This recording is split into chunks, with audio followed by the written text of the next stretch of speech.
সকালবেলা উঠে সমস্ত কাজ সেরে নিয়েছি প্রায়, মানে খালি ঝাড়ু দেওয়াটা বাকি আছে। ঘরের আর টুকটাক সব কাজই প্রায় হয়ে গেছে। তাই এখন চলে এসেছি রান্নাঘরে। রান্নাঘরে এসে আগে যেটা করলাম, রাতে যে বাসনগুলো ধুয়ে রেখেছিলাম সেগুলোকে গুছাতে শুরু করলাম। এই তাকটার মধ্যেই জানো যে আমার বেশিরভাগ বাসনগুলো থাকে আর কি, বাটি থালা এইগুলো। একে একে এগুলো গুছিয়ে নিচ্ছি।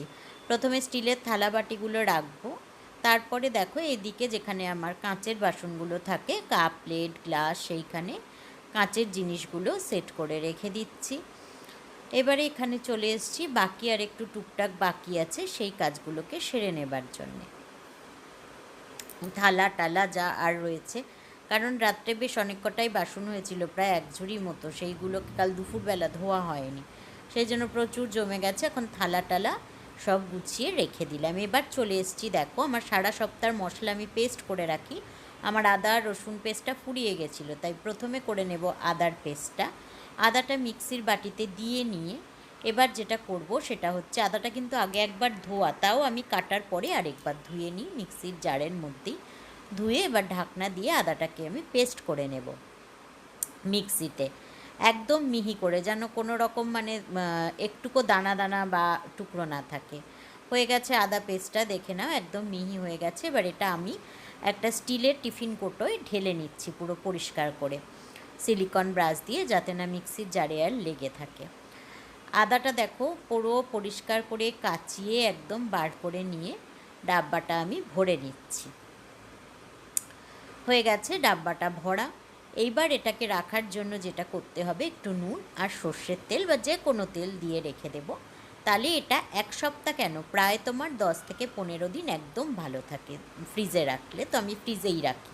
এইভাবে আমি পুরো সপ্তাহটা করে নিই। এবার যেটা করব সেটা রসুন বাটা, ওই সেম প্রসেসেই করে নিয়েছি।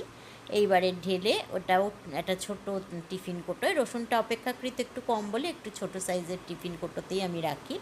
আর একটু ওই সেম একেবারে নুন আর তেল দিয়ে নেব হচ্ছে ওই রসুন বাটাটার মধ্যে, কারণ এই দুটো দিলে অনেক দিন অবধি ভালো থাকে বাটাটা আর কি, সেই জন্য। তো দেখো রসুনটাতে নুন আর সর্ষের তেলটা দিয়ে দিয়েছে, আমি নর্মালি সর্ষের তেল দিয়েই রাখি।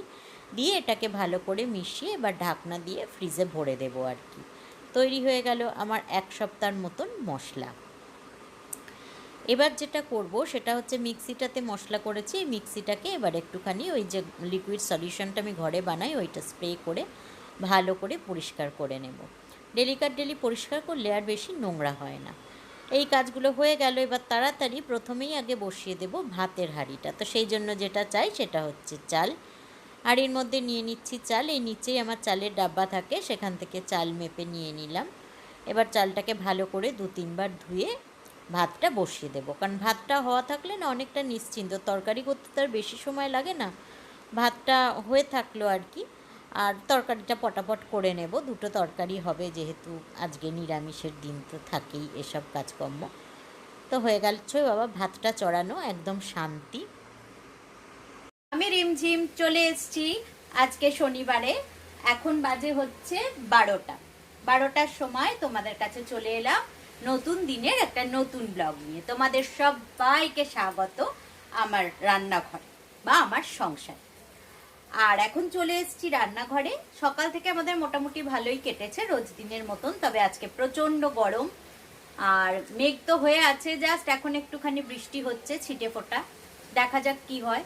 কেননা সকাল থেকে গরমে আশপাশ লাগছিল আর কি, রান্নাঘরে আসতেও ইচ্ছা করছিল না, এরকম ওয়েদার। আর এমনি সব ঠিকঠাক আছে, সকালের যা টুকটাক কাজ হয়ে গেছে, রেগুলার যে যে কাজগুলো করি সেগুলো হয়েই এসছে, খালি ঘর ঝাড়ু দেওয়াটা বাকি। তো মাঝে রান্নাটা একটু সেরে নিলাম আর কি, তারপর গিয়ে আবার করে নেব এই। তো আজকে খুবই সিম্পল রান্না হচ্ছে, আজকে শনিবার তো আমাদের নিরামিষ, তাই জন্য হচ্ছে পটল পোস্ত আর লাউয়ের এই তরকারিটা, যেটা তোমাদের সাথে শেয়ার করব। তোমরাও জানিও তোমরা কি ধরনের বা কিভাবে লাউ রান্না করো, কি কি দিয়ে, নতুন কিছু থাকলে জানাতে পারো। আমরা তো অনেক রকমই করি, যেমন ননভেজ দিয়েও করি আর ভেজও করি, ভেজ মটরশুঁটি ধনে পাতা এইসব নানান রকম হয়। তার মধ্যে এইটা খুব ভালো একটা রেসিপি, আর কোনো রকম সেরকম খাটনি টাটনি নেই আর কি, খেতে খুবই ভালো লাগে। তোমরা সব কেমন আছো, কি করছো, আর তোমাদের ওখানকার পরিস্থিতি কি অবশ্যই জানিও।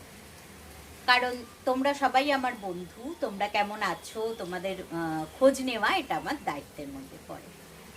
আরও একটা কথা বলি, আমার ব্লগটা যদি তোমাদের ভালো লাগে তাহলে অবশ্যই সাবস্ক্রাইব করে নিও আর বেল বাটনটা ক্লিক করে নিও, যাতে আমার কাজের নোটিফিকেশনগুলো চলে যায়। লাইক কমেন্ট করে ভালো লাগলে অবশ্যই বন্ধুদের সাথে শেয়ার করে দিও। যারা আগে থেকে সাবস্ক্রাইব করেছো তারা লাইক কমেন্ট আর ওই সবাইকে শেয়ার করে দিও। এইবার দেখো রান্না শুরু করে দিয়েছি। বললাম আজকে রান্না হচ্ছে পটল পোস্ত, পটল আলু পোস্ত আর কি, আর লাউয়ের তরকারি, তাই দুটো কড়াই একসাথে চড়িয়ে দিয়েছি।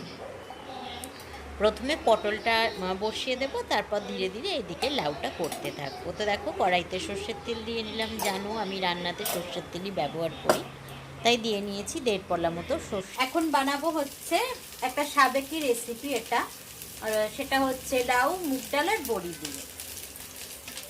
খেতে ভীষণ ভালো লাগে, খুব সিম্পল কিন্তু ভীষণ হেলদি একটা রেসিপি। কারণ লাউ আছে, সঙ্গে ডাল আছে, তারপরে এটাতে একটু আলু দিলে ভালো লাগে। তোমরা যারা চাও না নাও দিতে পারো, এটা না দিয়েই বানাতে পারো আর কি। তো তার জন্য লাগবে দেখো এরকম লাউ আর আলু ছোট ছোট করে কাটা। আর যেটা লাগবে সেটা হচ্ছে আদা বাটা, আর আরেকটা জিনিস লাগবে সেটা হচ্ছে কাঁচা লঙ্কা বাটা অল্প, আর লাগবে হচ্ছে নর্মাল যে রেগুলার মশলা সেইটা। তো চলো শুরু করা যাক।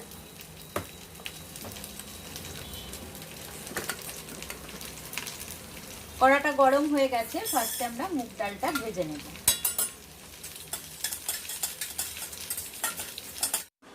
মুগ ডালটা কিন্তু দেখো হালকা লাল করে ভেজে নিয়েছি। এবার ওই কড়াতেই দিয়ে দেব আরেকটু তেল, তাতে ভেজে নেব হচ্ছে বড়িগুলো। বড়িগুলো একে একে দিয়ে দিলাম কড়ার মধ্যে। বড়িটা একটা বড়ি আবার থালায় রয়ে গেছে, যাকে দিয়ে দিয়েছি। এবার বড়িগুলো কিন্তু মোটামুটি ভাজা ভাজা হয়ে গেছে। এদিকে দেখো যে পটল পোস্তটা বসিয়েছিলাম, তাতে আমি নুন, হলুদ, লঙ্কা এটা দিয়ে দিচ্ছি। দিয়ে এবারে দিয়ে দিয়েছি একটুখানি হচ্ছে কাঁচা লঙ্কা বাটা। আর এই দিকে বড়িটা ভাজা হয়ে গেছে, তাই বড়িগুলো এবার তুলে নিলাম। দিয়ে ওই যে বড়ির ভাজার কড়াটাতে আবার আরেকটু তেল দিলাম। দিয়ে নিয়ে এদিকে পটল পোস্তটা নেড়ে দিচ্ছি যাতে না ধরে যায় আর কি। আর এদিকে দেখো যে লাউয়ের জন্য আমি ফোড়ন দেব হচ্ছে 2 তেজপাতা, কাঁচা লঙ্কা আর হচ্ছে জিরে। দিয়ে একটুখানি ভাজা ভাজা হওয়ার পর আমি যেটা করব সেটা লাউ আর আলুর টুকরোটা দিয়ে দিলাম কড়াইয়ের মধ্যে। এবার এটাকে নেড়ে নেড়ে ভালো করে একটুখানি ভেজে নেব। আর ভাজার সময় সামান্য একটু নুন দিয়ে দেবো যাতে তাড়াতাড়ি ভাজাটা হয়ে যায়। দিয়ে দিলাম ঢাকনা। ঢাকনা দিয়ে ভেজে নেওয়ার পর এর মধ্যে আমি যেটা দিচ্ছি সেটা হলুদ গুঁড়ো, লঙ্কা গুঁড়ো, আর যেটা দেব সেটা হচ্ছে একটুখানি সামান্য একটু কাঁচা লঙ্কা বাটা। টেস্টটা ভালো হয় তাতে, তোমরা চাইলে দিতে পারো নাও দিতে পারো। আর দিয়ে দিলাম 1 চামচ মতন আদা বাটা। দিয়ে এবার এটাকে, আর নুনও অল্প দিয়েছি, দিয়ে ভালো করে এটাকে কষিয়ে নেব। কারণ এখন দেখো নুন একটু কম হয়েছিল, আর একটু নুন আমি দিয়ে দিলাম। দিয়ে ভালো করে কষিয়ে নিচ্ছি। কষাতে কষাতে এটা দেখে নেব কতটা হচ্ছে, তারপর দিয়ে দেব ঢাকা। দিয়ে ভালো করে একটুখানি কষিয়ে নিয়ে তারপর জল ঢেলে দিলাম। জল দিয়ে এইবারে ঢাকনা দিয়ে সিদ্ধ হতে দেব। সিদ্ধ হতে দিয়েছি। এইবারে কি করব, যে বড়িটা আমি ভেজে রেখেছিলাম সেটাই হামানদিস্তাটা একটুখানি আধ ভাঙা করে নেব, ক্রাশ যেটাকে বলে আর কি, সেটাকে করে নেব। হামানদিস্তার ওই পিছনের চওড়া দিকটা দিয়ে দেখো হালকা করে একটুখানি আমি ভেঙে নিচ্ছি। হয়ে গেছে বড়ি ভাজাটা রেডি। এইবারে হয়ে গেছে মানে লাউটা প্রায় আধ সিদ্ধ মতন। এখন দিয়ে দিলাম মুগের ডাল। মুগের ডালটা দিয়ে নাড়াচাড়া করে এইবারে আমরা আবার দিয়ে দেব কিন্তু ঢাকনাটা আর কি। একটু টেস্ট করে নিলাম নুনটা, নিয়ে ঢাকনা দিয়ে দিয়েছিলাম। হয়ে গেছে। এবারে যেটা দিচ্ছি সেটা হচ্ছে বড়িটা। মুগ ডালটা সিদ্ধ হয়ে গেছে আর কি, লাউয়ের সাথে বড়িটা দিয়ে দিলাম। বড়িটা দিয়ে ভালো করে নেড়ে বড়িটাকে মিশিয়ে দিয়ে আবার একটুখানি সামান্য মানে জাস্ট হচ্ছে ধরো 5 মিনিট মতন আমরা ঢাকা দিয়ে এটা সিদ্ধ করে নেব। বাস মোটামুটি হয়ে গেছে। এবারে দেখে নিলাম যে সব ঠিকঠাক সিদ্ধ হয়ে গেছে কিনা। সুন্দর সব কটাই হয়ে গেছে, বড়িও সুন্দর, না বেশি সিদ্ধ হয়েছে, একটু ক্রাঞ্চ ভাবও আছে, আবার হালকা সিদ্ধও হয়েছে। ডালটাও সুন্দর সিদ্ধ হয়ে রেডি হয়ে গেছে মুগ ডাল আর বড়ি দিয়ে সাবেকি আমলে লাউয়ের একটা দারুণ তরকারি। আবার চলে এসেছি তোমাদের কাছে।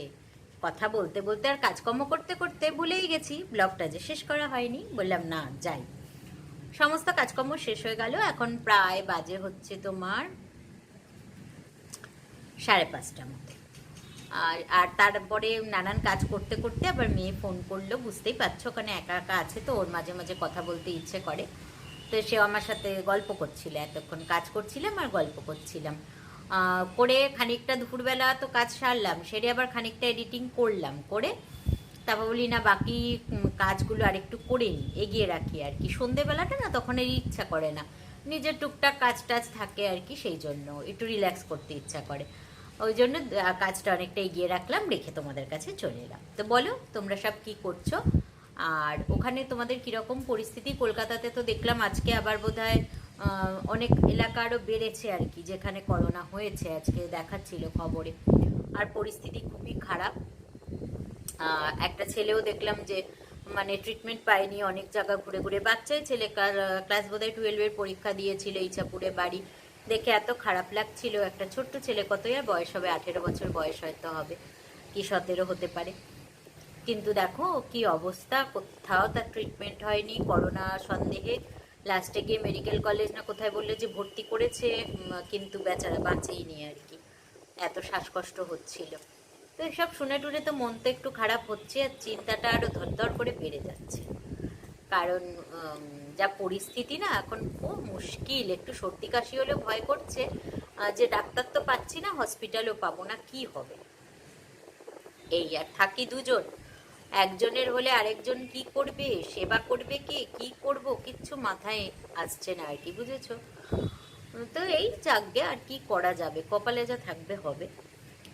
তা সেসব করলাম, মেয়ের সাথে গল্প করলাম, করে বসে পড়লাম। আর গরমে না ভালো লাগছে না, তা বলতে ওর জানলাটা খুলে দিই, বৃষ্টি হচ্ছে, বৃষ্টি একটু মাঝে মাঝে ছিটাও আসছে, ভালো লাগছে, খুব হাওয়া দিচ্ছে, ঠান্ডা। মানে আমাদের তো বৃষ্টি হচ্ছেই, আর অন্য জায়গাতেও খুব বৃষ্টি হচ্ছে, ওই জন্য বেশ ওয়েদারটা ঠান্ডা ঠান্ডা লাগছে, ভালো লাগছে। কিন্তু আকাশ মেঘলা করে আছে আর কি, একদম কালো। নালে এতক্ষণ তো রোদ ঝলমল করতে থাকে।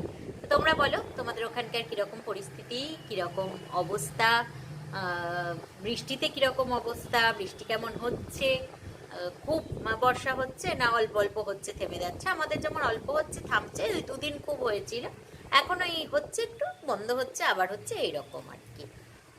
আর চারিদিক নিশ্চয়ই সুন্দর সবুজ হয়ে গেছে আমাদের এখানে, কিন্তু তাই জলও আছে কিছু জায়গায়, আর গাছপালাগুলো সব ধুলো টুলো ধুয়ে গেছে, তো একদম সবুজ সবুজ, খুব সুন্দর লাগছে বাইরেটা দেখতে আর কি।